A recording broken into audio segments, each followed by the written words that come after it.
अयोध्या शहर, जो सरयू नदी के किनारे बसा था, अपनी सुंदरता और समृद्धि के लिए प्रसिद्ध था। इसी भव्य नगर में राजा दशरथ अपने परिवार और प्रजा के साथ रहते थे। राजा दशरथ बहुत ही समझदार, दयालु और न्यायप्रिय शासक थे। वे अपनी प्रजा की भलाई के लिए हमेशा तत्पर रहते थे और लोग उन्हें अपने पिता के समान मानते थे। उनके पास अपार धन दौलत, भव्य महल और 3 रानियां थीं, लेकिन उनके जीवन में एक बहुत बड़ी कमी थी। उनके कोई संतान नहीं थी। राजा दशरथ का दिल अपने वंश को आगे बढ़ाने की इच्छा से भरा था और वे अक्सर खाली पालनों को देखकर उदास हो जाते थे। ऋषि मुनियों की सलाह पर दशरथ ने एक भव्य और पवित्र अग्नि अनुष्ठान यज्ञ करवाया। इस यज्ञ में उन्होंने पूरे मन से भगवान से प्रार्थना की कि उन्हें एक संतान का सुख मिले।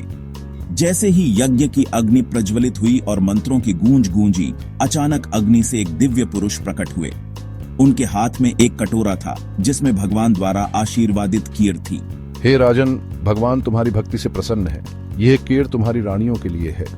इसे बराबर बांट दो और तुम्हारी वर्षों पुरानी इच्छा पूरी होगी। तुम्हारे घर में शीघ्र ही पुत्र जन्म लेंगे। राजा दशरथ ने उस दिव्य कीर को श्रद्धा और विश्वास के साथ अपनी तीनों रानियों में बांट दिया, जैसा कि ऋषि ने कहा था। रानियों के चेहरों पर आशा की नई किरण चमक उठी। उनके दिलों में वर्षों बाद एक अनोखी उम्मीद जागी, मानो जीवन में फिर से रंग भर गए हों। पूरे महल में उत्सव का माहौल छा गया। हर कोई इस नए जीवन की उम्मीद से आनंदित था और सबको विश्वास था कि जल्द ही अयोध्या में खुशियों की बहार लौट आएगी। जल्दी ही अयोध्या में खुशी छा गई, क्योंकि 4 राजकुमार पैदा हुए, राम, भरत, लक्ष्मण और शत्रुघ्न। राम, जो बहुत ही अच्छे और नेक थे, लोगों की भविष्य की उम्मीद बन गए। जैसे ही राम को युवराज बनाया गया, रानी कैकेयी के दिल में जलन पैदा हो गई, जिसे उनकी दासी मंथरा ने और भड़का दिया। हे राजा, मेरी इच्छा पूरी करो। भरत को राजा बनाओ और राम को 14 साल के लिए वनवास भेज दो। दशरथ अपने वादे से बंधे हुए थे, बहुत दुखी हुए, लेकिन कुछ कर नहीं पाए। कैकेयी, मुझसे यह मत मांगो। अयोध्या का भाग्य हमेशा के लिए बदल गया। राम ने खुशी खुशी वनवास स्वीकार कर लिया। अपने पिता की बात को सबसे ऊपर रखा। अपने कर्तव्य और मर्यादा के लिए उन्होंने राजमहल और सुख सुविधाओं को त्याग दिया। राम के चेहरे पर कोई शिकवा नहीं था, बल्कि एक शांत दृढ़ता थी जिसने सबको चौंका दिया। पिताजी, दुखी मत होइए। मैं आपका वादा पूरा करूंगा। आपकी आज्ञा मेरे लिए सर्वोपरि है।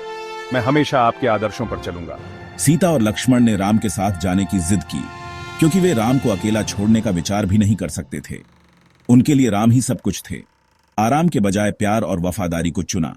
उन्होंने राजसी वस्त्र त्याग कर साधारण वेश धारण किया, जिससे उनका त्याग और भी स्पष्ट हो गया। तीनों ने अयोध्या छोड़ दिया। शहर उनके जाने पर दुखी था। हर गली, हर घर में शोक की लहर दौड़ गई। प्रजा की आंखों में आंसू थे। राजा दशरथ दिल टूटने से मर गए। अपने प्रिय पुत्र के बिना जीना उनके लिए असंभव था और भरत ने सिंहासन लेने से मना कर दिया। राम के लौटने का इंतजार करने की कसम खाई। उसने राम की खड़ाओं को सिंहासन पर रख दिया। जंगल में राम, सीता और लक्ष्मण को शांति मिली, जब तक कि राक्षसी शूर्पणखा नहीं आई। उनकी साधारण जीवन शैली में भी संतोष था। शूर्पणखा, मैं अपनी पत्नी के प्रति समर्पित हूँ। तुम्हारे प्रस्ताव को स्वीकार करना मेरे धर्म के विरुद्ध है। लक्ष्मण ने सीता की रक्षा की और राम के आदेश पर सतर्कता बरती। शूर्पणखा को घायल कर दिया, जो बदला लेने की कसम खाकर भाग गई। उसकी चीखें जंगल में गूंज उठी। अंधेरा वनवासियों के करीब आ गया और उनके जीवन में एक नया संकट मंडराने लगा। शूर्पणखा का बदला उसे लंका के राक्षस राजा रावण के पास ले गया। शूर्पणखा ने रावण को सीता की अनुपम सुंदरता और राम के साथ अपने अपमान की कहानी सुनाई, जिससे रावण के मन में बदले की आग और लालसा दोनों जाग उठी। सीता की सुंदरता मेरी होगी। मैं उसे हर हाल में पाना चाहता हूँ, चाहे इसके लिए मुझे कुछ भी करना पड़े। रावण ने सीता के अपहरण की एक चालाक योजना बनाई। उसने अपने मामा मारीच को बुलाया और उसे एक अद्भुत सुनहरा हिरण बनने को कहा, ताकि राम और लक्ष्मण को सीता से दूर किया जा सके।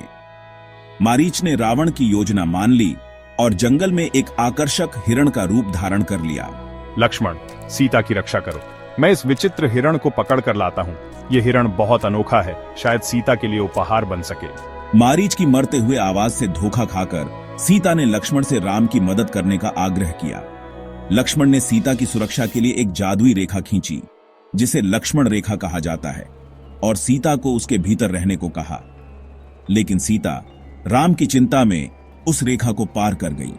तभी रावण एक साधु के भेष में सीता के पास आया।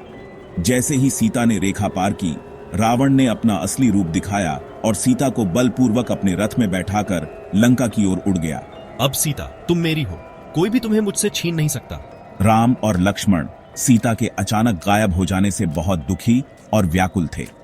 वे जंगल में उसे खोजते रहे, हर जगह उसकी पुकार लगाते रहे। इसी दौरान उनकी मुलाकात हनुमान से हुई, जो एक शक्तिशाली और बुद्धिमान वानर थे और जिनमें भगवान राम के प्रति गहरी भक्ति थी। भगवान राम, मैं अपनी पूरी शक्ति और बुद्धि आपके कार्य के लिए समर्पित करता हूँ। मैं सीता माता की खोज में आपकी सहायता करूंगा। हनुमान के साथ राम और लक्ष्मण को फिर से आशा की किरण दिखाई दी। अब सीता की खोज एक नए उत्साह और विश्वास के साथ शुरू हुई। हनुमान लंका गए, सीता को खोजा और राम का उम्मीद भरा संदेश दिया। माता सीता, राम आपको बचा लेंगे। हनुमान ने रावण को चेतावनी दी और राम के पास वापस आ गए, जिन्होंने वानरों की एक सेना इकट्ठा की। उन्होंने मिलकर लंका तक एक पुल बनाया और एक भयंकर युद्ध लड़ा। कोई मुझे हरा नहीं सकता। राम की सेना बहादुरी से लड़ी। हनुमान ने जादुई जड़ी बूटियों से लक्ष्मण को बचाया। मैं न्याय के लिए लड़ता हूँ, ग्लोरी के लिए नहीं। आखिरी ड्यूअल में राम ने रावण को हरा दिया और सच्चाई की जीत हुई। यह अंत है रावण, तुम्हें शांति मिले। राम और सीता फिर से मिल गए और वनवासी विजयी होकर अयोध्या लौट आए। जय श्री राम, भगवान राम की जय हो।